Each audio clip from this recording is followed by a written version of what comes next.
पे जियो financial service यहाँ पे अगर आप देखोगे 244 रुपीज के आसपास यहाँ पे कामकाज कर रहा है। लास्ट ट्रेडिंग सेशन में 4.46% का यहाँ पे गिरावट देखने को मिला। बहुत बड़ी गिरावट है, 2 दिन से लगातार जियो फाइनेंशियल सर्विस गिर रहा है। इसके पीछे की जो वजह है वो यहाँ पे जानने का प्रयास करेंगे। और लास्ट ईयर शायद हमने डिस्कस किया था, अगर हम बात करते हैं जब ये लेवल आने के पहले डिस्कस किया था 264 के लेवल का ब्रेकआउट होने के बाद, तो 1 साल हो गया। 1 साल के बाद जियो फाइनेंशियल सर्विस में जो हाईएस्ट लेवल लगा था उसके बाद जियो फाइनेंशियल सर्विस उस लेवल को ब्रेक करके ऊपर फर्दर नहीं गया और अभी यहाँ पे 244 के लेवल पे आ गया है, यानी जिस प्राइस पे गया था उससे भी यहाँ पे नीचे आ गया है। मार्केट कैप अगर आप देखोगे तो मार्केट कैप जियो फाइनेंशियल सर्विस का जो है 306 करोड़ के आसपास है और करंट प्राइस देख ही चुके। हाईएस्ट जो प्राइस था 395 था और लोवेस्ट जो प्राइस है इस साल का 240 रुपए के आसपास है और लोवेस्ट प्राइस को भी ये ब्रेक करके और भी लोवेस्ट की पोजीशन पे जा सकता है। पॉसिबिलिटी है, गारंटी नहीं है। प्राइस टू अर्निंग रेशियो अभी भी काफी ज्यादा ऊपर है क्योंकि यहाँ पे जियो फाइनेंशियल सर्विस का जो बिजनेस है वो यहाँ पे स्टार्ट नहीं हुआ है। तो क्या अपॉर्चुनिटी है और क्या यहाँ पे अभी वीकनेस है, वो सारी चीजें इस वीडियो में यहाँ पे हम कवर अप करने वाले हैं। जो लोग यहाँ पे शॉर्ट वीडियो को देख रहे हैं, स्क्रीन पे आप लोग डबल टैप कर दीजिए। डबल टैप करेंगे तो लाइक हो जाएगा, लाइक हो जाएगा तो वीडियो ऑटोमेटिक रिकमेंडेशन में चला जाएगा। ठीक है, बुक वैल्यू अगर स्टॉक की देखा जाए तो बुक वैल्यू 216 है। तो देखो बुक वैल्यू से कम तो यहाँ पे स्टॉक आने वाला नहीं है। रिलायंस इंडस्ट्री का एक टुकड़ा बोल सकते हो, रिलायंस इंडस्ट्री का एक पार्ट है, टुकड़ा है जो पार्ट है क्योंकि ये डीमर्ज किया हुआ पार्ट है फाइनेंशियल सर्विस। तो यहाँ पे उसका जो बुक वैल्यू है, बुक वैल्यू से ये स्टॉक नीचे नहीं गिरने वाला है और गिर भी गया तो ये एक अपॉर्चुनिटी के अलावा कुछ नहीं होगा। तो ऐसी अपॉर्चुनिटी को हमेशा क्या करना चाहिए, ग्रैब करना चाहिए। और रिटर्न ऑन कैपिटल एम्प्लॉयड अगर आप देखोगे, रिटर्न ऑन कैपिटल एम्प्लॉयड 1.55 के आसपास है और रिटर्न ऑन इक्विटी 1.27 के आसपास है। ठीक है, तो ये थी यहाँ पे basic detail. Face value stock की जो देखने को मिल रही है वो यहाँ पे 10 देखने को मिल रही है। तो बेसिक डिटेल यहां तक थी। अब इसके बाद क्या चीजें हमको देखना है, उसके लिए हमको कैलकुलेटर ओपन करना पड़ेगा। कैलकुलेटर आप मानते हो जब जियो का जो मतलब जियो टेलीकॉम सेक्टर आया था उस टाइम पे टेलीकॉम में तहलका मचा दिया था। ठीक है, तो वैसे ही यहाँ पे जियो फाइनेंशियल सर्विस आया है, यानी ये ब्रोकिंग इंडस्ट्री, फाइनेंशियल मार्केट, इसमें तहलका मचाने के लिए मतलब पूरा बेस तैयार कर रहा है। और जब बेस तैयार हो जाएगा इसका तो इसका रॉकेट डायरेक्टली लॉन्च हो जाएगा। तो अभी यहाँ पे जो चालू हो रहा है ब्लैक रॉक के साथ यहाँ पे पार्टनरशिप चालू हुआ है, यहाँ पे ब्रोकिंग हाउस में ये घुस रहे हैं। सारी चीजें यहाँ पे जब स्ट्रांग हो जाएंगी तो ये रॉकेट छोड़ना चालू करेंगे और जब ये रॉकेट छोड़ना चालू करेंगे तो यहाँ पे इनका शेयर प्राइस पकड़ना मुश्किल हो जाएगा। ये जो अपॉर्चुनिटी अभी मिल रही है ये अपॉर्चुनिटी बाद में आपको नहीं मिलेगी। मैं बाइंग की रिकमेंडेशन नहीं दे रहा हूं, मैं ये बता रहा हूं कि ये चीजें होती हैं। जियो टेलीकॉम को आपने देखा कैसे यहाँ पे जियो टेलीकॉम बाकी टेलीकॉम सेक्टर कंपनी को आउट ऑफ स्टेशन कर दी, यानी अपने मतलब कंपटीटर से हटा ही दी। तो यहाँ पे फाइनेंशियल सेक्टर मजबूत सेक्टर है इंडिया का, तो इतना जल्दी तो नहीं होने वाला, बट जियो भी उस पे एक मतलब क्या बोल सकते हैं उस रेस में शामिल होने जा रहा है और वो भी अच्छे खासे मतलब फंड के साथ। ऐसा नहीं कि यहाँ पे इनके पास फंड ही नहीं है, फाइनेंशियल में घुस गए हैं पेटीएम जैसे, तो इनके पास अच्छा स्ट्रॉन्ग फंड है, रिजर्व है, उसका यूटिलाइजेशन करेंगे, बोरोइंग भी लेंगे, सारी चीजें कॉम्बिनेशन बैठाने के बाद ये बिजनेस को अच्छा तेजी से यहाँ पे ऊपर की ओर ले जाने का प्रयास करेंगे। अब आती है बात यहाँ पे बजाज फाइनेंस की। बजाज फाइनेंस भी एक टाइम पे ऐसे ही था। अगर आप देखोगे बजाज फाइनेंस, जियो फाइनेंस देख लीजिए ना, बजाज, एक मिनट, बजाज फाइनेंस, ठीक है, ये भी बजाज फाइनेंस भी एक टाइम पे ऐसे ही था। ऑल टाइम का चार्ट मैं लगाता हूं,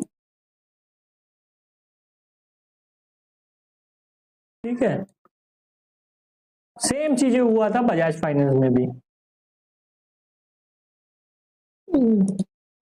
ये काफी टूट गया है क्योंकि इसमें शेयर बोनस भी दिए होंगे कंपनी ने, स्प्लिट भी हुआ होगा, देख लेते हैं, स्प्लिट भी हुआ है शेयर, तो वो सारी चीजें हैं, कॉम्बिनेशन सारे यहाँ पे।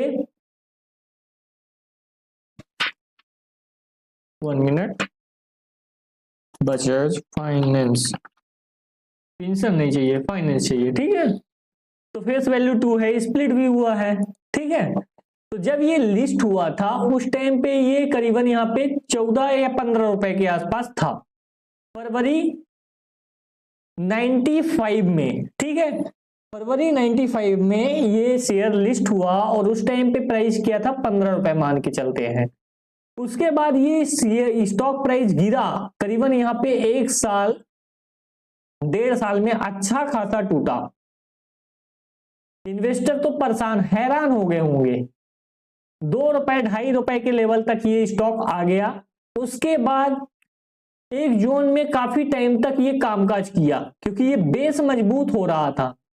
1998 से लेके 2002 तक ये इसी जोन में काम किया, ये उस लेवल को भी नहीं टच कर पाया जिस लेवल से ये गिरा था। 4 साल के बाद इसमें थोड़ा सा रिकवरी आया, करीबन यहाँ पे 5 साढ़े 5 रुपए के आसपास ये स्टॉक पहुंचा और उसके बाद ये स्टॉक 5 साढ़े 5 रुपए के आसपास पहुंचने के बाद 2-3 साल में जब इसका बेस स्ट्रांग हो गया तो यहाँ पे बम ब्लास्ट हुआ, ब्लास्ट नहीं बोल सकते, बम ब्लास्ट हुआ। तो यहाँ पे 2002 से लेके जो थोड़ा थोड़ा सा बढ़ रहा था, 2002 से लेके 2006-7 तक बोल सकते हो, 2006 तक ये क्या हुआ, ब्लास्ट हुआ।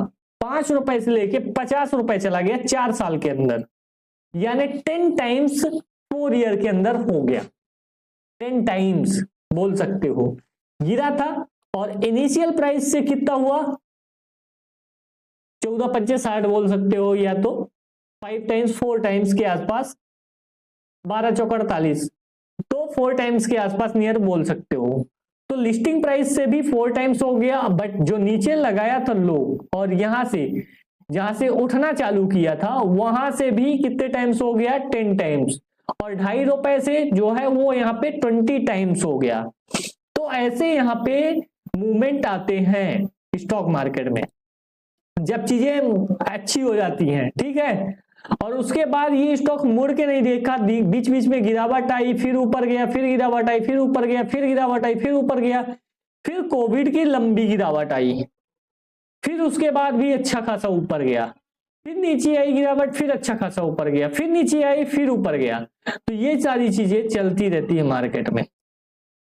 अभी ये जो स्टॉक है एक जोन एक में कामकाज कर रहा है और ये जोन को अगर हम बढ़ा दें, ये जोन को अगर हम बढ़ा दें तो इस जोन को अगर ये ब्रेक आउट करता है तो यहाँ पे फर्दर अपसाइड यहाँ पे पॉसिबल हो सकता है, इसमें इस स्टॉक में, तो वो चीजें यहाँ पे देखने को मिलेंगी। बट हम बात कर रहे थे जियो फाइनेंशियल सर्विस की। अब इसका जो बुक वैल्यू है वो कितना है, 1402 रुपीज, और शेयर प्राइस कितना है, 7440 डिवाइडेड बाई 1400, ठीक है, करीबन 5.31 टाइम्स है बुक वैल्यू का। इसका बुक वैल्यू कितना है, 216, तो इसमें डायरेक्टली क्या करेंगे, मल्टीप्लाई कर देंगे, 216, 1147 रुपए का अगर जियो फाइनेंस आज की डेट में काम करना, बजाज फाइनेंस के जैसे बिजनेस करना चालू कर देता है, यानी रेवेन्यू आना चालू हो जाता है, प्रॉफिट आना चालू हो जाता है, तो आज की डेट में ही यहाँ पे इसकी जो वैल्यू है 1147 रुपए के आसपास ये मतलब अफोर्ड करता है, ठीक है, प्राइस टू बुक वैल्यू से। और प्राइस टू बुक वैल्यू बहुत ज्यादा मायने रखता है, ऐसा नहीं कि मायने नहीं रखता है, ठीक है। दूसरी चीज क्या है यहाँ पे, अगर आप इसका रिजर्व देखोगे, बैलेंस शीट, इसका भी बैलेंस शीट निकाल लेते हैं। बैलेंस शीट इसका देखोगे, इसके पास रिजर्व कितना है, अभी ये रिजर्व बढ़ रहा है, कितना है 86,680 करोड़ के आसपास यहाँ पे इसके पास रिजर्व है।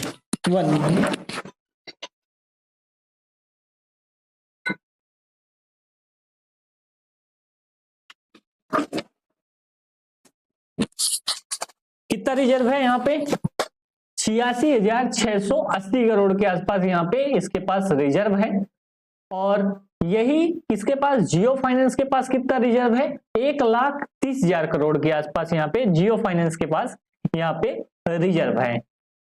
तो रिजर्व किसके पास ज्यादा है, जियो फाइनेंस के पास। तो बिजनेस कौन अच्छा कर पाएगा, जियो फाइनेंस। और इसके पास लोन है अभी, इस कारण से इसका जो बिजनेस है वो थोड़ा सा बड़ा चढ़ा दिख रहा है। और जियो फाइनेंस के पास अभी क्या है, लोन नहीं है। तो ये भी लोन ले सकता है, ऐसा नहीं कि लोन नहीं ले सकता, ये भी लोन ले सकता है। और बिजनेस को बढ़ाने के लिए लोन लेना ही पड़ेगा, फाइनेंस में आया है जियो फाइनेंस, तो यहाँ पे लोन लेना ही पड़ेगा। ठीक है, अपने पैसे से बहुत ज्यादा यहाँ पे काम एक्सपांड नहीं कर सकते हैं। और इन्वेस्टमेंट इसका कितना है ये भी देख सकते हो, इन्वेस्टमेंट 1,37,000 करोड़ का यहाँ पे इन्वेस्टमेंट करके रखा है। किसमें करके रखा है, रिलायंस इंडस्ट्री में इसके पास इतने शेयर हैं, इतने वैल्यू के। ठीक है, तो ये चीज है, इसको हम डिलीट मार देते हैं। इस कारण से इसकी जो बुक वैल्यू है 216 के आसपास आ रही है। और 1,55,000 करोड़ का मार्केट कैप होल्ड करता है, उतने इसके पास क्या है, पैसा है, उतने पैसे के रिलायंस के शेयर हैं। समझ में आई बात। तो ये चीजें यहाँ पे आप क्लियर कट देख सकते हो, ये कंपैरिजन कर सकते हो। अब उसके बाद आ जाते हैं जियो फाइनेंस के चार्ट पे। कितना साल हुआ है लिस्ट हुए, सितंबर 2023 को ये लिस्ट हुआ था, सितंबर 2024 1 साल, सितंबर 2025 जो आएगा, अभी तो बहुत टाइम है, कितना 2 साल। 2 साल में अगर शेयर प्राइस भागा नहीं, क्या 2 साल में शेयर प्राइस लिस्ट होने के बाद भागा नहीं, तो इसका ये मतलब नहीं है कि वो स्टॉक ऊपर जाएगा नहीं। वो अभी यहाँ पे अपना क्या कर रहा है, बेस मजबूत कर रहा है। बेस मजबूत होने के बाद जो रनअप लेगा वो स्टॉक, वो चीजें आपको देखना है। तो ये यहाँ पे आपको समझना पड़ेगा। और जिनके पास है ये स्टॉक, तो वो कतई लॉस में सेल ना करें। ये स्टॉक आपको रिटर्न अच्छा खासा जनरेट करके देने वाला है, तो प्लीज कोई भी स्टॉक लॉस में सेल ना करें। बाकी आपका डिसीजन है, मैं खरीदने की रिकमेंडेशन नहीं बोलता, बेचने के लिए जरूर बोलूंगा इस स्टॉक को कि यहाँ पे अगर आपके पास है तो बिल्कुल भी बेचे ना। ठीक है, नुकसान हो रहा है, बट आने वाले टाइम में ये कवर अप भी हो जाएगा।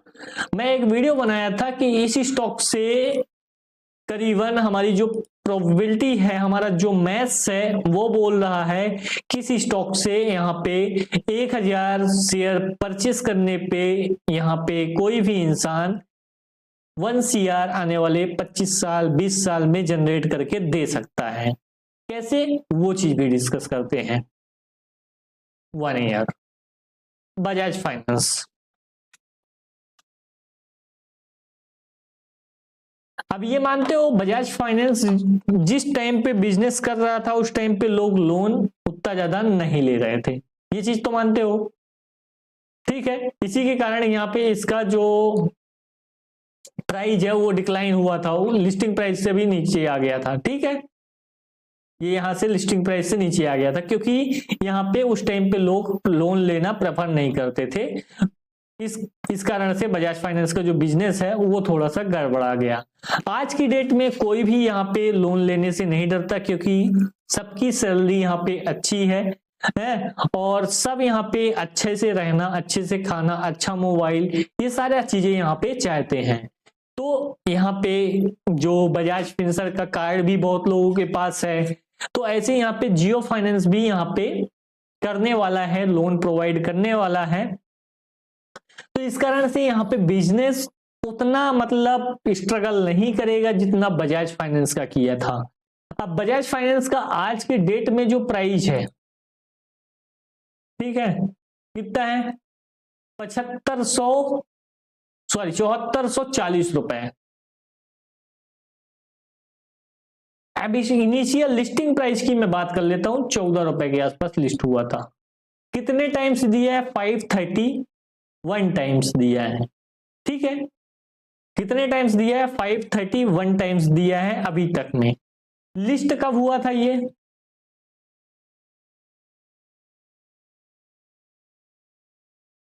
लिस्ट हुआ था 96 में। कितने साल हो गए, 96 से लेके 2026 तक 30 साल हो गए।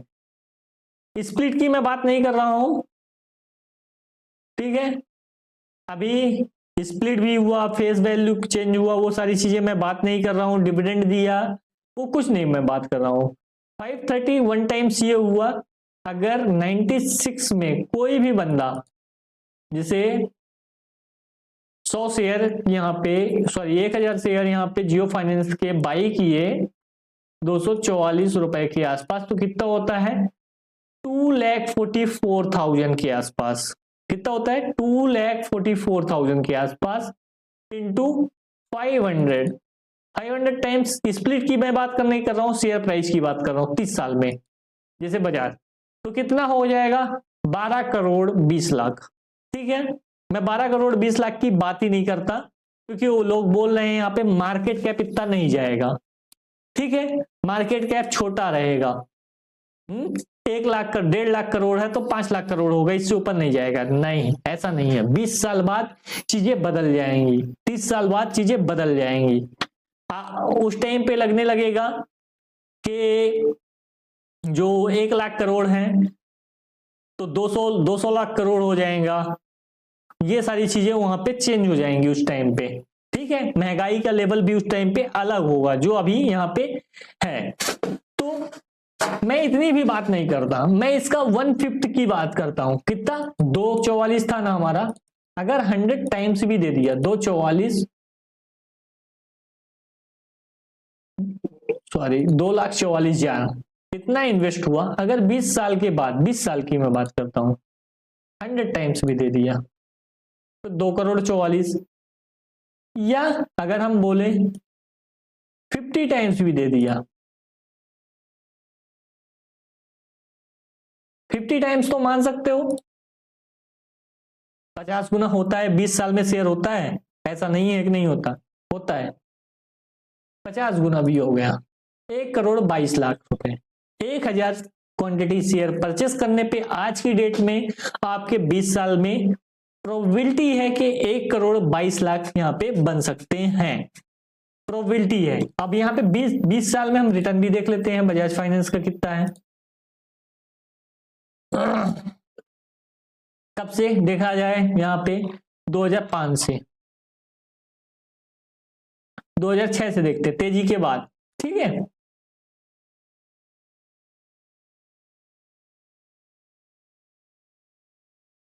जब ये तेजी हो गई, तेजी के बाद देखते हैं कितना था, 45 रुपए। ठीक है, मैं एवरेज माना हूं। अभी कितना है, 7400 कंसीडर करते हैं, डिवाइडेड बाई 45 रुपए, 164, इसका थर्ड मैं मान रहा हूं। ठीक है, एक 164 टाइम्स दिया है लास्ट 20 ईयर में, 1/3 मानता हूं, इंटू 244, 1230। अब बताओ कैसे नहीं बनेंगे 1 करोड़ 33 लाख 74,814 रुपए आराम से 20 साल में आपके। प्रोबेबिलिटी है कि बन सकते हैं, गारंटी नहीं है। अगर रिटर्न यहाँ पे दिया तो इस हिसाब से आने वाले टाइम में क्या पता इससे ज्यादा तेजी से रिटर्न जनरेट करे, क्योंकि यहाँ पे बिजनेस पूरा सेटअप बना हुआ है। बजाज फाइनेंस को सेटअप बनाने में टाइम लगा था, तो वो सारी चीजें